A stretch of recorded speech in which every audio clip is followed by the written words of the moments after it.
Қайырлы күн, әріптестер. Мен үшін сынып жетекші болу жай ғана жұмыс емес, шәкірттерге дұрыс бағыт-бағдар беру, тәрбие беру. Мақсатымыз өрлеу, қағидамыз әділдік болса, тірегіміз жауапкершілік. Қазақстан Республикасының президентінің ұлттық құрылтайында сөйлеген сөзіне сәйкес, тәрбиенің құндылыққа бағдарланғаны және құзыреттілік тәсілдерін қолдану арқылы біртұтас тәрбие бағдарламасы іске асырылуда. Мақсатым тәрбие бағытын жаңғыртуды, нәтижеге бағытталған жұмыс жоспарын жүзеге асыру. Менің отаным Қазақстан тақырыбындағы тәрбие сағатын құндылықтар шеруімен бастадық. Жаңа оқу жылы жаңа жобалармен жол тартты. Тәрбие сағатының ерекшелігі неде?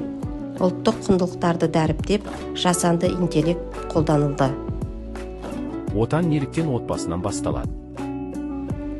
Топпен жұмыс жасалды.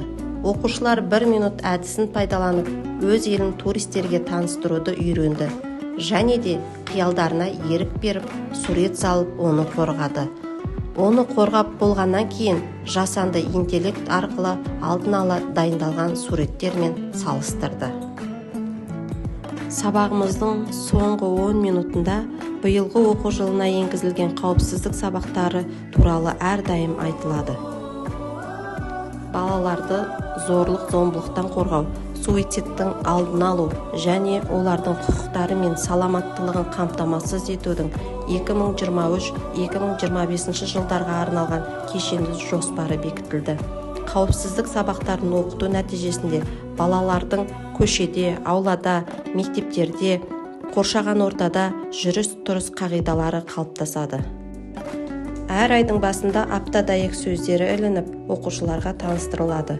Ұлттық ойын ұлт қазынасы аясында көңілді үзілісте оқушыларға ұлттық ойын ойнатылады. Мектебімізде өтетін іс-шараларға белсене қатысамыз. Даналық мектебі бойынша әжелермен, әкелермен, ағалармен, жеңгелермен кездесулерге сыныбыммен белсене қатыстым.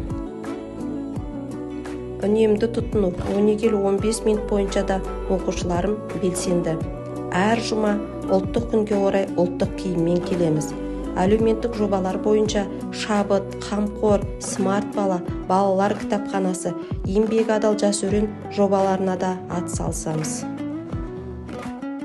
Құрметті әріптестер, біртұтас тәрбие бағдарламасының негізгі идеясы Абай Құнанбаевтың толық адам іліміне негізделген.